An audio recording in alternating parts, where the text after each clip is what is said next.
At night, when the other engines are tucked away in their sheds, you can still hear the faraway call of an engine's whistle and the clickety-clack of train wheels turning. This is the sound of the mail train. One train is pulled by Thomas and the other by Percy, as the loads are too heavy for one engine to do the work alone. The mail is loaded into freight cars at the harbors, and the engines pull their trains through the silent stations delivering their precious loads.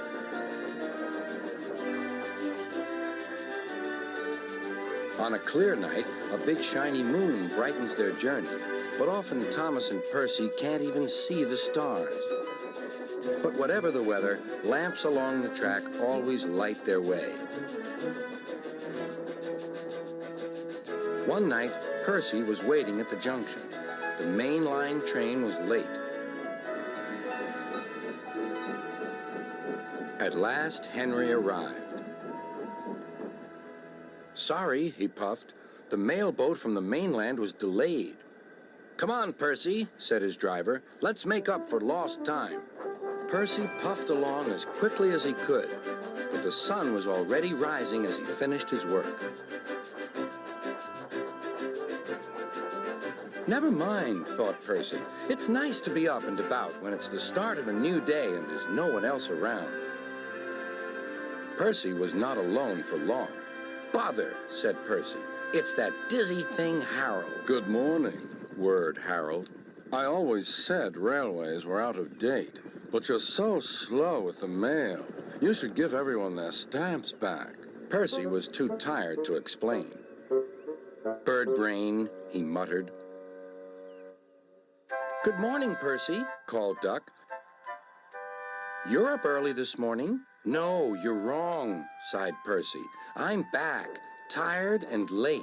He rolled into the shed and fell asleep almost before his buffers touched the bar. His driver decided to set off early that evening. Thomas was waiting at the station. Thank goodness I have a chance to speak to you. Driver says that the person in charge of the mail has complained to Sir Topham Hatt about the delay last night. But that wasn't my fault, replied Percy. I know, said Thomas, and so does Sir Topham Hatt. But this mail person wouldn't listen. Tonight we'll just have to be quicker than ever before. The engines were just leaving when they heard a familiar buzzing. I say, you two, there's news flying about. Where? Puffed Percy crossly. All over the place. They're going to scrap the mail train and use me instead. Wings work wonders, you know. Always. Rubbish, huffed Thomas. That night, everything ran like clockwork. Thomas and Percy steamed through the stations, making good time everywhere they went.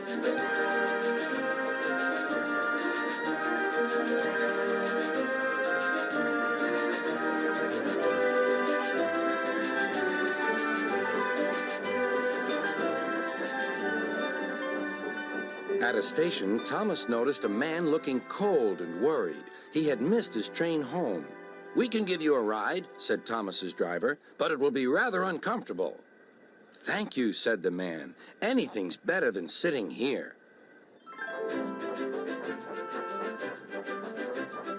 The next afternoon, Percy passed the airfield and saw Harold. Hello, lazy wings. Are you too tired to fly today? The wind's too strong, grumbled Harold. I've been grounded. You need rails, laughed Percy. They work wonders, you know. Always. That night, Sir Topham Hatt showed the two engines a letter. It was from the man who missed his train. He thinks you are both splendid, and everyone says that the mail train is the pride of the line.